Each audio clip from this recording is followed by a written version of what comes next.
Bien, me acompañan a orar y pedimos a Dios que nos bendiga hoy en su palabra. Para aquellos que vienen por primera vez, mi nombre es Jairo Suárez y soy uno de los pastores de esta iglesia, así que bienvenido al Redil del Sur. Acompáñame en una oración y pidamos al Señor que nos hable esta mañana en su palabra. Señor, nosotros reconocemos que necesitamos tus palabras para vivir. Nosotros entendemos, Señor, que es tu palabra el recurso que nos has dejado para la transformación. Y en esta temporada que hemos hablado del cambio bíblico, necesitamos reconocer y entender, Señor, que es a través de tu palabra donde tú vas a traer luz a zonas oscuras de nuestra alma. Es a través de tu palabra que tú vas a traer, Señor, a paz en medio de circunstancias, Señor, difíciles, y nos vas a hacer entender que quienes necesitamos ser cambiados somos nosotros y no las circunstancias o las demás personas. Pedimos que tu Espíritu Santo, como cada domingo, Señor, y como ya entendemos que está en medio nuestro, nos permita tener un corazón atento, que el calor no nos distraiga y que nada, Señor, ni el celular, ni ninguna cosa, ni las redes sociales nos desconecten con esto que es tan importante, porque aquí hay gasolina, impulso para nuestra vida, Señor, y necesitamos esta palabra para poder vivir esta semana de una manera que te honre y te glorifique. Así que danos la oportunidad de estar 100% presentes y también, Señor, que tu presencia, como ha sido prometida a tu iglesia, esté con nosotros todos los días y hasta el fin del mundo. Pedimos estas cosas en Cristo Jesús. Amén. Amén. Bien, para hacer un breve resumen en virtud de aquellos que no vinieron los últimos 2 domingos, estamos en una pequeña serie de 3 sermones, hoy terminamos, respondiendo a la pregunta ¿cómo cambiar? ¿Cómo es que nosotros vamos a poder cambiar? Así que vamos a hacer un pequeño resumen de eso. Hemos dicho varias cosas. Lo primero que hemos dicho es que necesitamos un cambio y eso se hace evidente en nuestras relaciones rotas. Nos damos cuenta que necesitamos un cambio cuando tenemos problemas en nuestro matrimonio y no funciona, problemas con nuestros hijos, problemas con nuestras finanzas o que nosotros mismos no nos hallamos con paz o no encontramos paz en nuestra vida, un camino en nuestra vida, libertad en nuestra vida. Es cuando nuestras relaciones se rompen, cuando nosotros nos damos cuenta que necesitamos cambiar. 2, dijimos que el cambio que requerimos es un cambio a nivel del corazón, ¿cierto? No de las circunstancias ni un cambio de las demás personas. Dijimos también que el corazón es el timón de mando, o en palabras más bíblicas, de donde nace la vida. Y por eso es importante atender el corazón cuando hablamos del cambio bíblico. El corazón, dijimos también, produce o un árbol bueno o un árbol malo, ¿cierto? El corazón tiene la capacidad de producir buenos frutos, malos frutos, y eso lo veíamos la semana pasada. Y decíamos también que esos frutos que ese árbol da, lo que da a conocer es la naturaleza del árbol, pero no es el responsable del estado del árbol. Decíamos, si tengo una naranja mala en mi mano, no quiere decir que si yo cambio y le pongo una naranja buena, el árbol va a empezar a dar naranjas buenas. El asunto es que ese árbol da naranjas malas porque su raíz, su naturaleza está mal. El problema no es del fruto, el fruto simplemente muestra lo que hay en la raíz, lo mal que está el árbol. ¿Estamos ahí? Y entonces, cambiando el fruto, no se cambia el árbol. De tal manera que decíamos que, por ejemplo, si yo lidio con la ira, y fuimos a Gálatas a entender las obras de la carne, los frutos del Espíritu, si tú luchas con ira o inmoralidad sexual o celos, lo que sea, y tú intentas cambiar eso, es como querer cambiar el fruto. Porque el problema no es la ira, el problema no son los celos, el problema no es la inmoralidad. El problema radica en la raíz del corazón. Y dijimos entonces que muy bonito todo esto, pero ok, ya entendimos que mis frutos me muestran qué clase de árbol soy. Y para algunos es evidente que están todavía en un árbol de espinas, que no dan buen fruto y dicen, ok, yo estoy ahí, pero la pregunta es, ya me mostraste el problema, ¿cómo cambio? ¿Cómo puedo cambiar? Y esa es la quinta y última pregunta que vamos a responder el día de hoy. ¿Cómo cambiamos? ¿Cómo podemos cambiar? ¿Cómo nosotros podemos cambiar? Yo les he mostrado este gráfico a ustedes para mostrarles. Es un gráfico que nos provee una de las personas que estudiamos en consejería, que es el doctor Paul Tripp, y él nos enseña básicamente esta figura para mostrarnos cómo funcionan las dinámicas del corazón. Quiero mostrarles esto porque básicamente nos enseña cómo es que está constituida nuestra alma. Entonces ahí está el árbol de manzanitas en este caso, el árbol que no da buen fruto, sino que da espinos y chamizos, y debajo de la superficie vemos el corazón. Lo que se ve hacia afuera es la persona exterior, lo que yo hago, pero finalmente lo que yo hago responde a lo que está debajo de la superficie, que es donde están los corazoncitos. Cuando nosotros hablamos de cambio, regularmente tratamos de cambiar hacia arriba. Nosotros tenemos intentos fallidos de cambio. Hay dos cosas que tratamos de hacer cuando decimos que queremos cambiar. Número uno, tratamos de cambiar las personas o las circunstancias. Y en ese gráfico, las personas y las circunstancias son el sol. El sol pega sobre ambos árboles, pero el sol no es el responsable de que el uno de manzanas y el otro de chamizo, o el otro de espinas. El sol simplemente saca, potencia lo que hay en el árbol. ¿Es claro eso? De la misma manera, las personas en nuestra vida, las circunstancias en nuestra vida, no son las culpables de nuestras acciones. Simplemente potencian, sacan lo que hay dentro de nosotros. Y entonces queda descartado ese asunto de si tan solo yo tuviera una esposa que fuera respetuosa, yo la podría amar. Si tan solo yo tuviera un mejor empleo, yo sería un hombre más feliz y más tranquilo y con menos ira, etcétera, etcétera. Porque decir eso es decir que es el sol lo que necesita cambiar para que entonces yo empiece a dar otro fruto. Esa es una de las formas en que nosotros vanamente intentamos cambiar. La segunda manera en que vanamente tratamos de cambiar es impostar el fruto.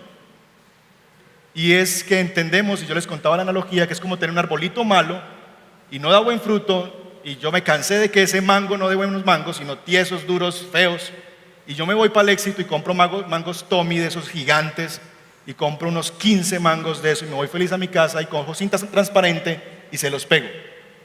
Y le pego los manguitos al árbol y digo, ¡uy, qué lindo ese árbol! Así lo quería. Eso es trabajar a nivel del comportamiento. ¿Cómo se aplica eso en nuestra vida? La persona que lidia con la ira y quiere cambiar la ira tratando de tener técnicas de autocontrol. Cuenta hasta 10. Respiración profunda, ¿cierto? Ve a la silla y cálmate, ¿cierto? Porque finalmente lo que tratamos allí es tratar de entender que lo que necesita cambiarse nuevamente es un fruto, es la ira, es la inmoralidad, lo que sea. La persona que lidia con la pornografía poniéndole seguros a su computador. Eso ayuda, pero no va a solucionar la raíz del problema. A los 3 meses vas a volver a buscar, a cambiar de celular, a buscarte otro computador o a comprar en la calle en el hueco películas. De tal manera que eso no va a funcionar porque estás trabajando a nivel del fruto y no estás trabajando a nivel del corazón. Así que para entender cómo cambiar necesitamos entender cómo no cambiar. Así no cambiamos, lidiando con las personas y circunstancias o lidiando con el fruto. ¿Vamos claros hasta ahí? Ok, si eso es así, entonces necesitamos entender lo siguiente, que el corazón del problema es el problema del corazón. Esa es frase de predicación para numeral, predicación de hoy. El corazón del problema es el problema del corazón, y eso es lo que hemos dicho en estos últimos 3 sermones. Entonces, lo que yo requiero hacer para el cambio es tratar de entender el corazón, porque si es de allí donde nace la vida, si es allí la raíz que produce estos frutos en mi vida, yo necesito entender cómo funciona el corazón. Y para los que toman notas, hoy vamos a tener 3 puntos en nuestro sermón. Número 1, vamos a entender cómo funciona el corazón. No soy doctor, así que no les voy a hablar de cardiología, les voy a hablar del corazón como la Biblia lo presenta, como el timón de mando de nuestra vida. Número 2, vamos a ver que necesitamos aceptar el evangelio. Y número 3, necesitamos mantenernos libres. 3 cosas que yo necesito para el cambio: entender cómo funciona el corazón, aceptar el evangelio y mantenerme libre. ¿Estamos ahí? ¿Lo tienen en mente? Ok, ¿cuál es el primero? Entender el corazón. Así que nos arrancamos, vaya a su Biblia a Ezequiel capítulo 14. Si lo puede buscar en Nueva Versión Internacional, mucho mejor, porque nos facilita seguir la lectura. Ezequiel capítulo 14 versos 1 al 5. Los que no tienen Biblia, hoy les voy a ayudar. Hoy amanecí misericordioso, se los puse en la pantalla. Pero preferiblemente use su Biblia para que tome sus notas, ponga y raye lo que sea y pueda hacerse el hábito de abrir su propia copia o versión de la Biblia. Ezequiel capítulo 14, versos 1 al 5. Leo en favor de ustedes. Unos jefes de Israel vinieron a visitarme y se sentaron frente a mí. Entonces, este es Jeremías, Ezequiel hablando, el Señor dirigió la palabra. Hijo de hombre, estas personas han hecho ¿de qué cosa? De su corazón, ¿qué? Un altar de ídolos. Y esto es clave para entender el corazón. El corazón se convirtió en un altar de ídolos. Y a su paso han colocado trampas que los hacen pecar. ¿Cómo, dice Dios? Haciendo ellos eso, voy a permitir que ellos me consulten a mí.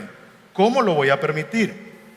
Por tanto, habla con ellos y adviérteles que así dice el Señor omnipotente. A todo israelita que haya hecho nuevamente de su corazón un altar de ídolos y que después de haber colocado a su paso trampas que lo hagan pecar, consulte al profeta, yo el Señor responderé según ¿qué? La multitud de sus ídolos. Así, dice Dios, cautivaré el corazón de los israelitas que por causa de todos estos ídolos se hayan alejado de mí.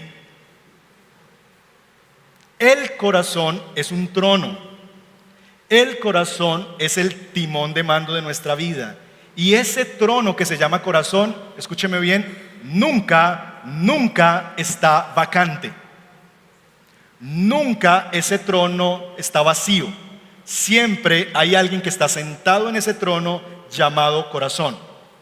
Por diseño divino, ese timón o ese trono fue diseñado para que lo ocupara una sola persona en el universo y se llama Dios. Por diseño, Dios quiso que en ese trono que Él creó llamado corazón, Él solamente se pudiera sentar. Pero evidentemente, como nos muestra este texto, como nos muestra el cuadro de Israel, nosotros no siempre sentamos a Dios en ese trono, sino que en este caso, por ejemplo, es ídolos que están sentados en el trono del corazón. Han hecho de su corazón un altar de ídolos. Ahora bien, ¿qué es entonces un ídolo? ¿Qué es un ídolo? Un ídolo no es otra cosa que algo que toma el lugar de Dios en mi corazón. ¿Qué es un ídolo? No es un muñeco de los que usted ve en la iglesia tradicional, no. Un ídolo es algo que toma el lugar de Dios. El problema para Israel es que Israel vivía en medio de una comunidad alrededor de pueblos paganos que tenían sus propios dioses. ¿Recuerdan algunos nombres de esos dioses que demuestra la Biblia? ¿Otros dioses? Baal, Astarot, Moloch y otra cantidad. Todos esos son nombres de dioses que tenían las regiones alrededor. El asunto es que cada uno de esos dioses representaba algo. Algunos de ustedes han visto películas, o si son más cultos han leído libros, donde se muestran los dioses griegos o los dioses romanos. Estas deidades regularmente están ligadas a asuntos que ellos pueden dar. Entonces, para los egipcios, por ejemplo, Ra es el ¿quién? El sol. ¿Por qué era importante el sol? Porque para ellos el sol era finalmente el astro que iluminaba los cultivos y permitía también que surgiera los cultivos que ellos ponían en la tierra.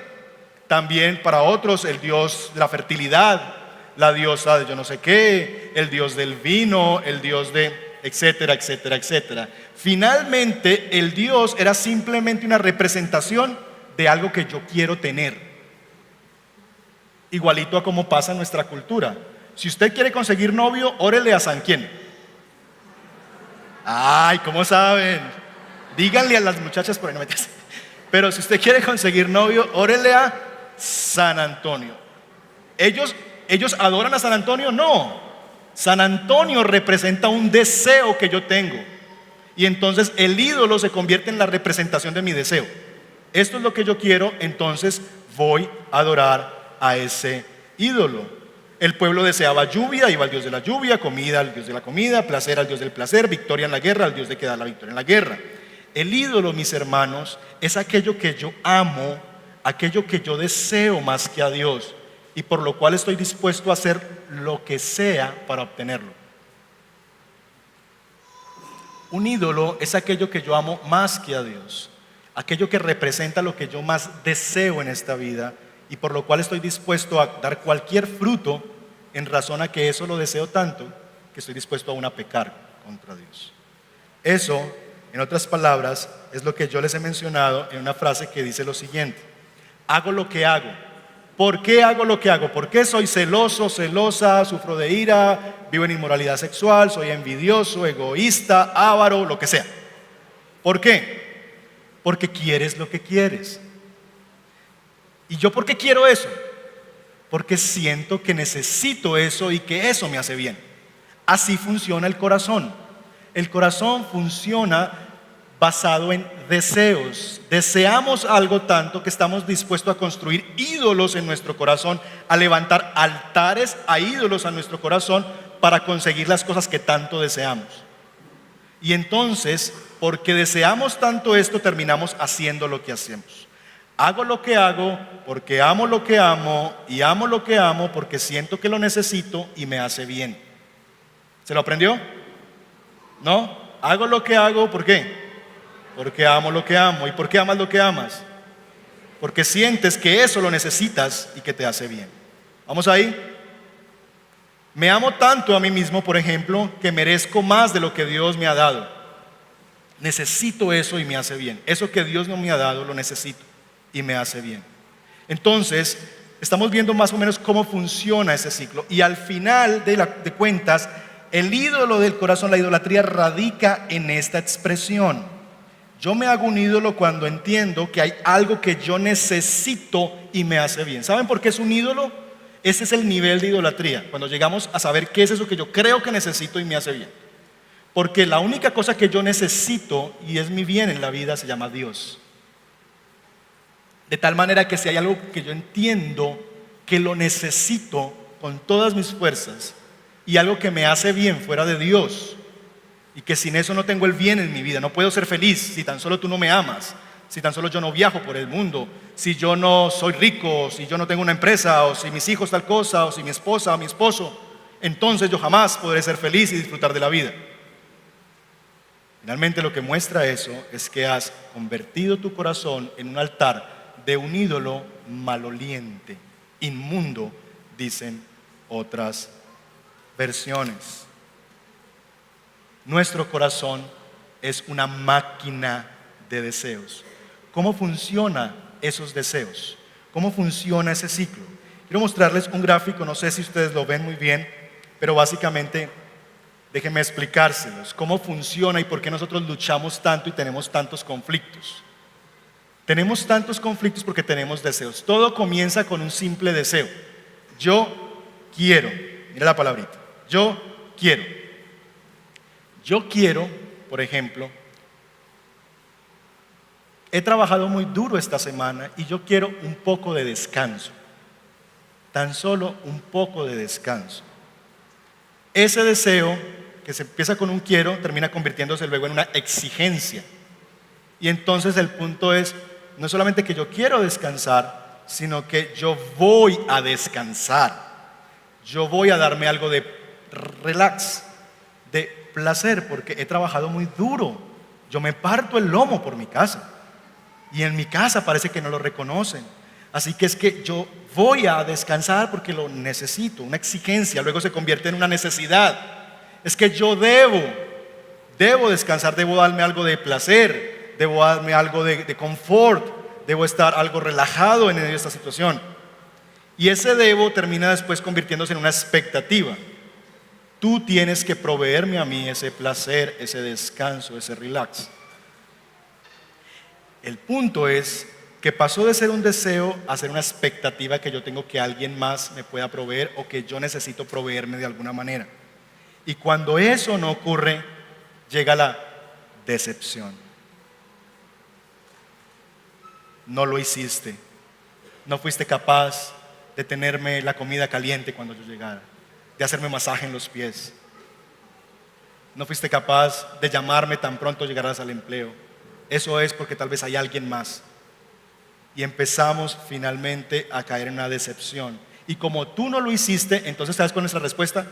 Castigo. Yo tampoco lo voy a hacer. porque tú no lo hiciste, ahora yo no lo haré. O porque tú no lo hiciste, ahora yo voy a hacer esto otro.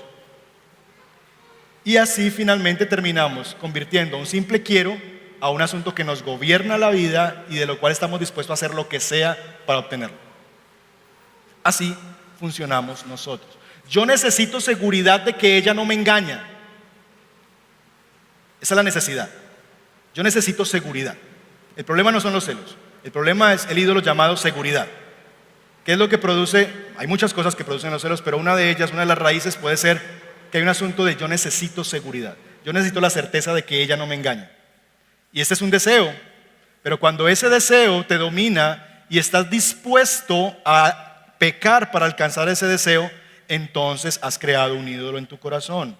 Y no se llama celos, se llama temor a los hombres, porque temes más a lo que puede hacer esa persona que lo que temes a Dios.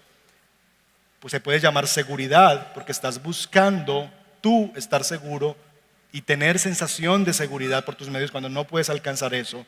Y control, porque quieres tener ojos en todos lados, oídos en todos lados, control en el celular, control en tal lugar, porque no soportas perder el control de algo. O yo quiero un poco de relax, descanso, placer. Ese es un deseo bueno, pero cuando ese deseo te domina y estás dispuesta a pecar para obtenerlo, acostarte con tu novio o con alguien que Dios no ha dicho o caer en una relación de adulterio, entonces has creado un ídolo y no se llama inmoralidad, se llama tal vez placer o tú misma, porque es más importante lo que tú quieres, tu propio placer, que lo que Dios dice. Y el asunto, mis hermanos, es que los ídolos en nuestro corazón levantan trampas que nos hacen pecar, prometiendo cosas que no nos pueden dar. Los ídolos levantan trampas en nuestro corazón, porque ellos nos prometen algo que no nos pueden proveer. Y si nos lo dan, el precio es muy costoso y lo que nos lo da es por muy poco tiempo. Si no, pregúntele a las personas que han caído, han destruido su vida en adulterio, por ejemplo. Obtuviste ese poquito de placer, pero ¿cuánto te ha costado? ¿Te costó tu matrimonio o te costó vivir todo el tiempo con un rótulo encima en tu matrimonio de que en cualquier momento lo vas a volver a hacer? Entonces, eso es básicamente lo que los ídolos hacen. Nos hacen trampas, ponen trampas a nuestra vida prometiendo algo que finalmente no nos puede entregar. Y finalmente, mis hermanos, lo que Dios quiere, si usted vuelve a Ezequiel capítulo 36, capítulo 23, es recuperar nuestro corazón. Dios quiere recuperar nuestro corazón.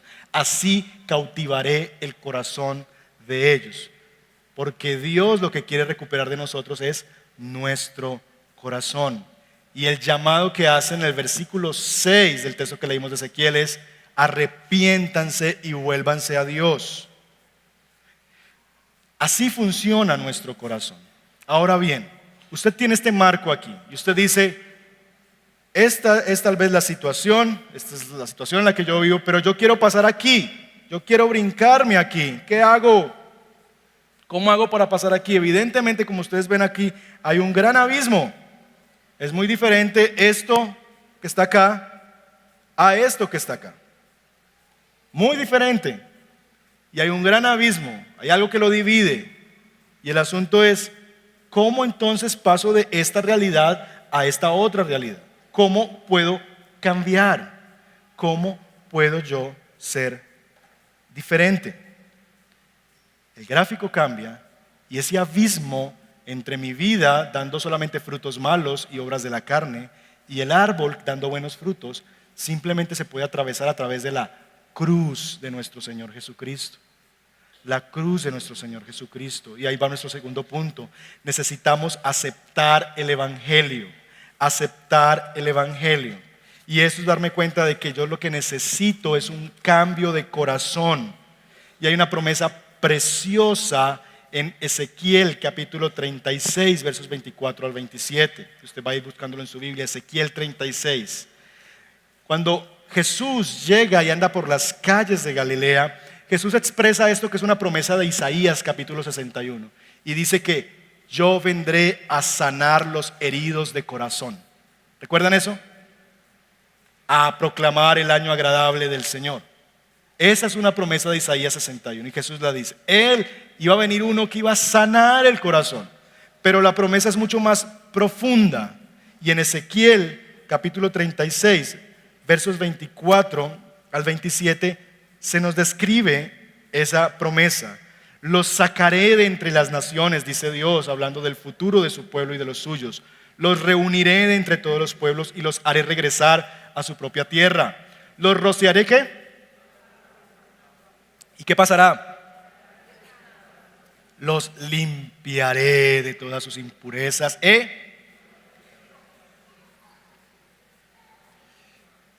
Verso 26, les daré un nuevo corazón. ¡Qué belleza! Gloria a Dios por el Evangelio. Y les infundiré un espíritu nuevo. Les quitaré ese corazón de piedra que ahora tienen y les pondré un corazón de carne. Infundiré mi espíritu en ustedes y haré que sigan mis preceptos y obedezcan mis leyes. Glorioso evangelio. ¿No les parece que esto es el evangelio? El evangelio es la obra por mediante la cual Jesucristo nuestro Señor nos limpió, nos roció no con agua pura, sino con su preciosa sangre en la cruz del Calvario, para que quedáramos purificados, para que cuando alguien más nos viera y el cielo mismo nos viera, el Padre nos viera limpios con vestiduras blanco como la nieve, y que nadie más pueda acusarnos a nosotros de nuestro pecado, porque cuando ahora el Padre nos ve en Cristo, limpios, rociados con su sangre, lavados, purificados. Pero es que yo fui tan malo en mi pasado, yo le hice tanto daño a la gente. Limpio como la nieve, purificado de todas tus impurezas, de todas tus idolatrías, de todos esos ídolos que has convertido en tu corazón y que has amado, ídolos malolientes que te han llevado al fracaso en tu vida, a relaciones quebradas en tu vida. Y la promesa del Señor, mis hermanos, es: les daré un nuevo corazón. Maravilloso. Porque el asunto no es que tú necesitas un pequeño arreglo al corazón.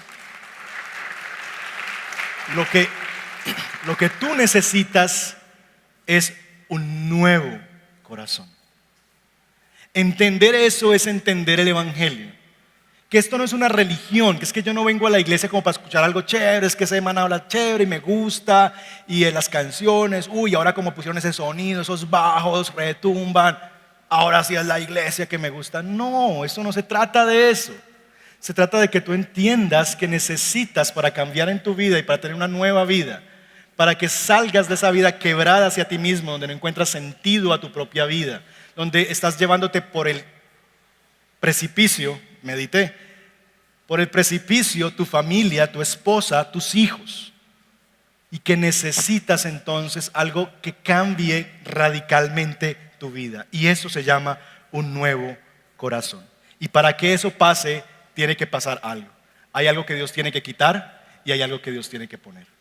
Dios tiene que quitar tu viejo corazón, y sabes, duele cuando se nos quita algo. Hay una analogía que vamos a visitar ahorita en Juan 15, que Dios poda las vides suyas. Él las poda, le quita ramas que están malitas. Los que saben de jardinerías me han dicho que eso es necesario, que no es que le está haciendo un mal a la matica, sino que podarlas le hace bien, porque les ayuda a crecer mejor, a florecer mejor. Entonces, cuando Dios empieza a quitar cosas en nuestra vida, duele, pero finalmente es porque nos quiere poner un corazón nuevo. Y Él va a infundir su espíritu en nosotros y hará que podamos seguir sus preceptos. La cruz, mis hermanos, nos provee justificación, es decir, una cuenta saldada y libre. Pero no solamente nos ofrece una justificación de que estamos libres del pecado y de la condenación, sino que también, según 2 Corintios capítulo 5, verso 17, si alguno está en Cristo, bello eso. Saber que yo puedo empezar mi vida de cero, mi historial limpio, y que yo puedo vivir, y sabes que no me recuerdes quién fui yo atrás, porque yo tengo una nueva vida en Cristo, soy nueva criatura, y si tú me llamabas así en el pasado, ahora yo soy conocido con un nuevo nombre. En consejería, con frecuencia hay personas que viven atormentadas por su pasado y cosas que los demás todavía dicen de ellos por lo que fueron en el pasado. Y el asunto es, no eres eso, puedes tener una nueva vida en Cristo. Él te ha cambiado el corazón, tu historial ha sido limpiado, has comenzado de nuevo. Tienes una nueva vida, un nuevo propósito, un nuevo Dios. Así que eso hace el Evangelio por nosotros. Nos puede dar también una nueva vida, el Espíritu de Dios y la promesa de que seremos conformados a su imagen. Dios nos ha puesto a nosotros un corazón nuevo y nos ha puesto un espíritu nuevo.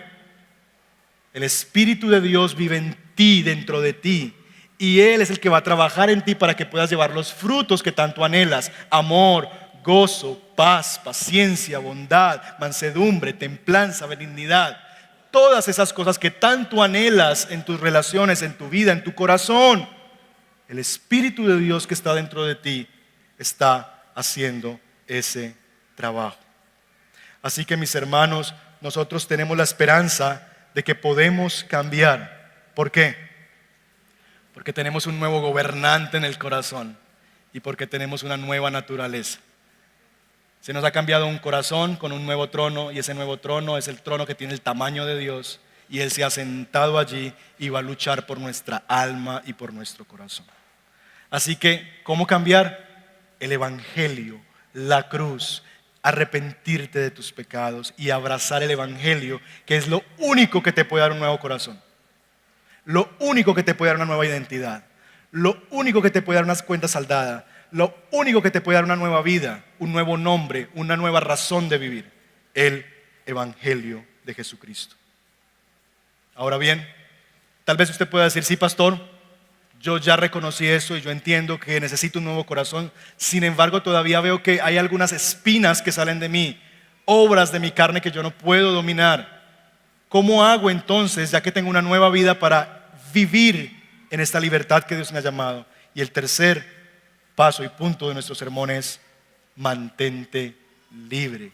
Si ya te arrepentiste y te cuentas como un hijo de Dios, tu llamado es a mantenerte libre, a mantenerte libre. ¿Cómo entonces yo puedo mantenerme libre? Gálatas capítulo 6, verso 8 dice lo siguiente, aquí está en pantalla: el que siembra para agradar a su naturaleza pecaminosa, de esa misma naturaleza, ¿qué va a pasar? Ok, así que hay una ley en la naturaleza que se llama siembra y cosecha. Y en esa ley es muy segurito de que si tú siembras para agradar a la naturaleza pecaminosa, ¿qué vas a cosechar? Destrucción. Pero el que siembra, ¿para qué? ¿Qué va a cosechar? Clarito, clarito. No necesitas mucho para ver esta realidad. Si lo que tú inviertes tu vida es viendo Netflix y llegas el domingo en la mañana a las 11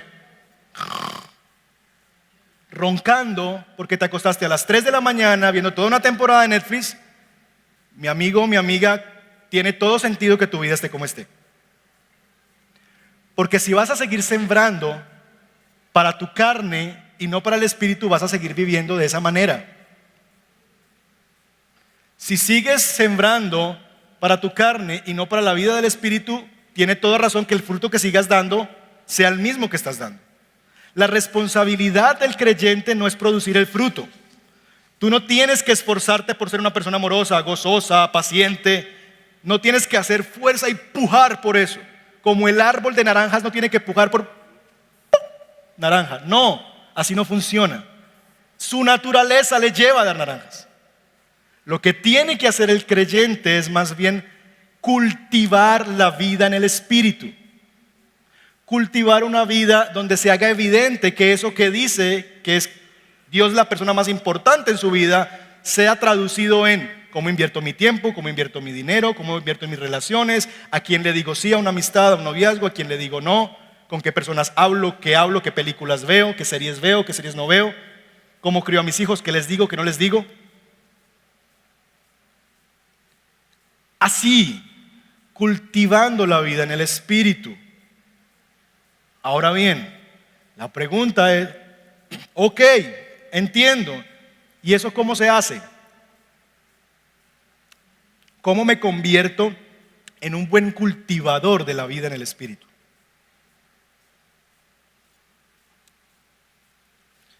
Tres cosas. Tres cosas que yo quisiera animarte, que si no están siendo una realidad en tu vida, que este año que hemos orado, Señor, ya que nos cambiaste de lugar, cámbianos a nosotros, cambien también en tu vida. Tres cosas para que puedas cultivar una vida en el Espíritu. Número 1, cultivar una vida en el Espíritu significa permanecer en Jesús. Acompáñenme, ahí sí en sus Biblias, porque no lo tengo aquí, a Juan capítulo 15, rápidamente. Vamos a leer, no nos vamos a quedar mucho aquí, solamente para señalar a qué me refiero con permanecer en Jesús. Juan capítulo 15, versos 5 al 7. Yo soy la vid. ¿Quién es la vid? Eso, no yo, Jesús. Yo soy la vid. ¿Y ustedes? ¿Quiénes son ustedes? Nosotros, ¿qué somos? Las ramas. El que permanece en mí, es decir, pegado al arbolito, pegado a quien es el árbol, como yo estoy pegadito a él, ¿qué va a pasar? ¿Lo ven? Dará mucho fruto. Separados de mí, no pueden hacer nada. Entonces, ¿quieres tener una vida llena de paz, pero no estás leyendo tu Biblia en semana o no estás hablando con Jesús en semana? No va a pasar, eso no ocurre así, no funciona la vida así. El que permanece en mí y yo en él dará mucho fruto. Separados de mí no pueden hacer nada. El que no permanece en mí es desechado y se seca, como las ramas que se recogen, se arrojan al fuego y se queman. Si permanecen en mí y mis palabras permanecen en ustedes, pida lo que quiera y se les concederá. Yo, tú, nosotros somos ramitas que estamos pegados a la vid llamado Cristo Jesús. Lo que tenemos que hacer es permanecer pegados a Él. Pero si nos separamos de Él, no va a dar fruto. Usted puede tener una rama muy linda de naranjas y ponerla ahí, hasta ponerla en la tierra si quiere, y no te va a dar naranjas. Usted puede tener un chamisito muy lindo de mango y ponerlo y tenerlo en la sala de su casa, pero si no está pegado al árbol no va a dar fruto, no va a dar vida. Necesitamos permanecer en Jesús. Así que ¿cómo cultivo mi vida en el Espíritu? Permaneciendo en Él. Porque si no permanezco en Él, no voy a poder hacer nada.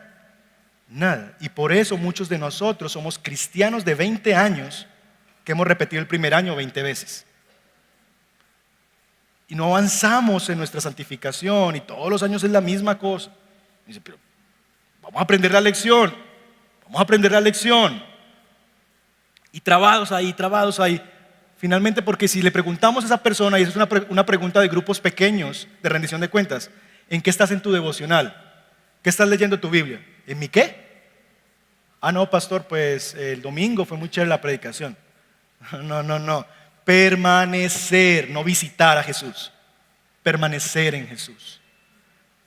Si permaneces en Jesús, vas a llevar mucho fruto. Pero si no permaneces en Jesús, vas a ser seco y no vas a llevar fruto. Y finalmente no vas a servir como una rama que se desprende del árbol para nada.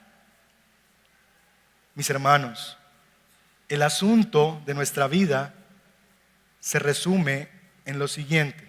Nosotros no necesitamos evitar pecar. Lo que requerimos es enamorarnos de lo mejor. Y esa es una frase de Brad Binney. No se trata de evitar lo malo. ¿Y cómo, pastor? Dígame, ¿cómo dejo de tener inmoralidad en mi mente? ¿Cómo dejo de tener malos pensamientos? Pastor, ¿y cómo dejo de ser tan celosa? Pastor, ¿y cómo dejo de ser tan iracundo? Dígame el secreto. Dígame 3 pasos para no la ira. No se trata de que quedarte de ahí. No se trata de que hagas cosas de que no hagas, no toques, no mires. No, Se trata de que puedas llegar a enamorarte de algo que es mejor, más placentero, más glorioso, más permanente, que te da vida y vida eterna y que te puede llenar el corazón, porque como les he dicho, tu corazón es un rompecabezas que tiene una pieza del tamaño de Dios, y mientras le sigas metiendo relaciones, dinero, lo que quieras meterle allí, no va a caber porque tiene el tamaño de Dios. Así que lo que necesitas es enamorarte de aquel que es tu vida. No se trata el evangelio de quitarnos de lo malo, sino de enamorarlos de lo mejor. Porque el que vive en el Espíritu no seguirá los deseos de la carne. ¿Notan la unidad y la preciosura de la Escritura? Los que siguen el Espíritu no van a andar en los deseos de la carne. No es un asunto de no siga los deseos de la carne para que vivas en el Espíritu. No, enamórate de lo que es mejor, conoce lo que es mejor, y entonces no vas a querer esto. Prueba Hershey's y no vas a querer Jet. Me embalé, me calenté. Pero es así. Prueba Apple. No, mentira. Pero es así.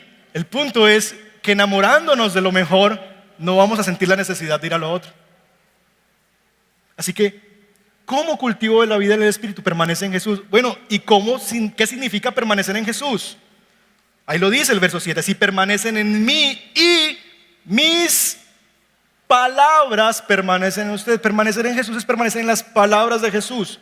¿Quiere ver una ilustración de eso? Salmo capítulo 1, y ya vamos cerrando. Salmo capítulo 1.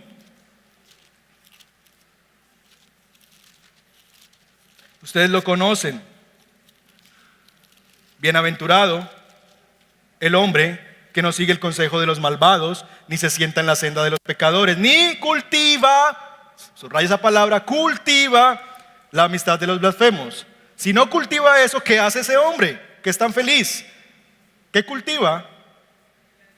Sino que en la ley del Señor se deleita. Cultiva un deleite en la ley del Señor. Cultiva un deleite en la ley del Señor. ¿Y cómo es uno deleitarse y cultivar eso? Veniendo cada 8 días, leyendo el versículo que me manda la aplicación, meditando en ella de día y de noche. Ok, si yo hago eso, ¿cómo voy a lucir? Es como árbol, recuerden la imagen, plantado a la orilla de un río, que cuando llega su tiempo, ¿qué cosa da? Fruto. Y sus hojas jamás se marchitan, y todo cuanto hace prospera. ¿Les gusta ese arbolito? A mí también, me encanta. Y la lucha de nuestra alma por llegar a ser ese arbolito es una lucha por permanecer en el deleite en Dios, en el deleite en las palabras de Dios. Entonces esa insistencia de compre una Biblia, o si la tiene en su dispositivo móvil, haga notas, estudie la Biblia, venga a los cursos de Evi, tome notas el domingo del sermón. Es una invitación a que usted pueda permanecer, no es capricho. A mí no me paga la sociedad bíblica para esto. Yo no tengo descuentos con Liga Bíblica que me dice, por 10 Biblias que venda, pastor, le damos tanto. No, es compra una Biblia porque ahí está tu vida, porque Dios dice que si permaneces en la palabra de Dios, vas a ser como un árbol plantado junto a corrientes de agua, que da su fruto a su tiempo, su hoja jamás se marchita y todo lo que hace prospera. Y nosotros, los pastores, cuando les insistimos en eso, sus líderes, porque les amamos y queremos que ustedes y nosotros podamos vivir así, como árboles plantados junto a corriente de agua. ¿Cómo permanezco en Jesús? Permaneciendo en la palabra de Dios. Y finalmente, ¿cómo permanezco en Jesús? Hebreos capítulo 3, versos 12 y 13, y este sí lo incluí en pantalla. Permanecer en Jesús significa también rendir cuentas unos a otros. ¿Y de dónde sacan eso de rendir cuentas? A mí eso muéstramelo en la Biblia, pastor. A mí no me gustan esas cosas. Ok, ahí te va. Hebreos capítulo 3, verso 12 y 13. ¿Cuál es la invitación? Cuídense. ¿De qué deben cuidarse?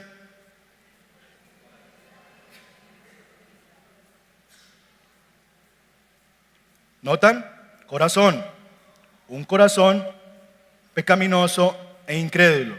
Deben cuidarse de que un corazón pecaminoso e incrédulo los lleve a ¿qué cosa? A apartarse del Dios vivo. Más bien, mientras dura ¿cuándo? El otro año. Espere que empiecen los otros grupos por ahí en julio, yo ahí sí. Mientras dure ese hoy,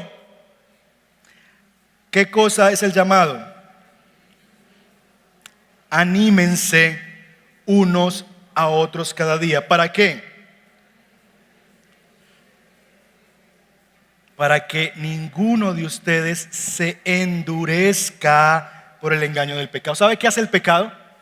Y ustedes, al igual que yo, pecadores y que tenemos ciclos y pecados a veces que se hacen permanentes en nuestra vida, lo sabemos muy bien. Cuando caemos en un pecado nos duele por primera vez y nos sentimos un dolor enorme en el corazón. Le fallamos a Dios, le fallamos a alguien más. Cuando tú empiezas a caminar en ese pecado, cada vez te duele menos. Y tú dices, pues sí, está mal hecho, pero es que yo me merezco esta canita al aire. Entonces, pues sí, yo sé que está mal, pero es que en mi casa mi esposa nunca está, no se arregla, no sé qué, y me dice cosas, y me dice que cómo estoy de lindo, que esta barriga tan linda. Y yo empiezo a escuchar eso y digo, pues, ella no sabe, mis hijos no se dan cuenta, yo he hablado con ella de que esto es un asunto simplemente sexual. Aquí no nos vamos a comprometer a nada, ella en lo suyo, yo en lo mío, ella con su familia, yo con mi familia. Así que yo no le hago daño a nadie. Y después se convierte en un tema de, ya descarado, vamos en el carro al mediodía, salimos de la oficina y vamos para, no sé nombres, pero los que están en la estrella. Y ya. Y salimos y ya en la oficina y el pelo mojado de la muchacha llegando con el muchacho. Se endureció el corazón. Y ya luego esa esposa, ¿tienes a alguien? Sí. ¿Y qué? Yo no nací para ser hombre de una sola mujer. Empezó como un asunto en que te dolía. En que, madre, no, esto no puede ser así. Pero el engaño del pecado les endureció el corazón. Como en esas películas, si rebobinamos la película y volvemos atrás, tal vez la vida de ese hombre hubiera sido diferente. Si hubiera tenido, mira esta palabrita, hermanos que hagan ¿qué cosa? Que le cuiden. Hermanos, hermanas que le cuiden. Y que cuando le empezaron a ver que se estaba apartando, que estaba dejando de leer su Biblia, que estaba dejando de amar a su esposa, que estaba dejando de morir por ella, que estaba dejando de dar buen ejemplo a sus hijos y de compartir tiempo en familia, que estaba dejando de tener conversaciones a solas en privado con mujeres que no debería tener, de montar mujeres en su carro. Y eso no está bien, no has hecho nada malo, pero pilas, no te deslices, no le des lugar al diablo. Y hombres que lo estuvieran martillando diciendo pilas, pilas por amor a tu alma, por amor a tu corazón. Si tal vez hubiera tenido hombres que le amaran, mujeres que le amaran, tal vez, no sé, tal vez ese hombre, esa mujer no hubiera caído en la dureza de corazón en la que cayó y terminó llevándole a apartarse del Dios vivo. Por eso en esta iglesia rendimos cuentas. Y por eso te animamos con el alma, hombre y mujer que estás aquí. Únete a un grupo de conexión. Necesitamos cuidado mutuo, pastoreo mutuo. Allá no hay un líder que es el que dispensa sabiduría para los demás. No, somos hombres que nos rendimos cuentas. Yo tengo mi grupo de conexión y ellos saben y conocen mis luchas y saben que tienen el derecho de llamar a mi esposa y preguntarle cómo voy yo. Y es en serio, y ellos están aquí, Dios es testigo y ellos son testigos y conocen mis luchas a diario. Porque no es un asunto de que es que aquí hay uno que nunca lucha. No, no, no, no, no, no. Estamos en este mundo, somos de carnita y huesitos. Y necesitamos hermanos que nos cuiden y que nos cuidemos unos a otros. No te hagas el súper cristiano. Ahora bien, necesitamos caminar en esa realidad. ¿Cómo permanezco en Jesús? Uniéndome a la comunidad de los santos para rendir cuentas. Conclusiones. Hago lo que hago porque amo lo que amo y amo lo que amo porque creo que lo necesito y me hace bien. 2, podemos cambiar porque tenemos un nuevo gobernante en el corazón y una nueva naturaleza. Y número 3, la batalla para el cambio no se trata de evitar lo malo, sino de enamorarnos de lo mejor. 3 implicaciones para que puedan meditar esta semana. Toma un par de espinas en tu vida. Y ustedes ya saben cuáles son las espinas. Cuando hablo de espinas, hablo de obras de la carne. La lista de Gálatas. Ira, inmoralidad, brujería, lo que sea. Y pregúntate, ¿qué es lo que busco? ¿Qué es lo que amo más que a Dios que me hace hacer esto? ¿Qué es aquello que yo estoy amando más que a Dios? ¿Qué es aquello que yo estoy abrazando más que a Dios? ¿Que deseo más que a Dios? Que me llevó a tomar estas decisiones en mi vida. Que me lleva a vivir de esta manera. Que me lleva a aceptar estas cosas. Que me lleva a vivir en esta dirección. Número 2. Quiero decirte que tú y yo somos grandísimos pecadores. Pero quiero decirte también que Jesucristo es un tremendo Salvador. De tal manera que si estás en este lugar y te sientes sucio, sucia por tus pecados, yo quiero decirte, Él te puede limpiar y ponerte un vestido tan blanco como la nieve, darte una nueva identidad, cambiarte hasta el nombre y hacerte una nueva persona, darte una nueva vida, no una nueva religión, no un nuevo estilo de vida, un nuevo corazón, un nuevo Dios, una nueva vida. Y si tú estás aquí y estás en Cristo, o todos aquí deberíamos más bien hacernos la pregunta, ¿hemos nacido de nuevo? Yo tengo un nuevo corazón. El punto no es que tú seas perfecto y que nunca te salgan espinas. No. Para entonces, sí he nacido de nuevo. No.